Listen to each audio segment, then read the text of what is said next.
Sabato prossimo, il 2 settembre, si aspetta nel cuore di Cittadella una vera invasione di sport, divertimento, musica e inclusione, con crossabili, show freestyle, motocross per il sociale e il vulcanico Mattia Cattapan. Ci sarà un motogiro, ci sarà musica live, avremo l'eccellenza dei food truck con mangiare e bere, avremo piloti internazionali che faranno freestyle motocross, avremo una mostra mercato con più di 30 aziende che verranno a esporre.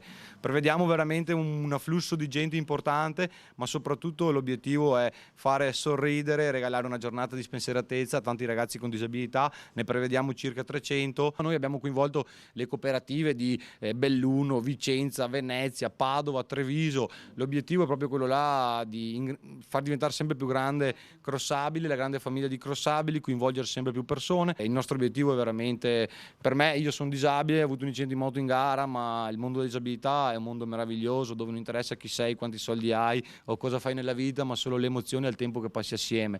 E per me è una missione di vita regalare speranza, sorrisi e tanto divertimento a questi ragazzi. Si inizia alle 15 con la parata attorno alle mura e poi in piazza Piero Bon via al rombo dei motori e alle acrobazie.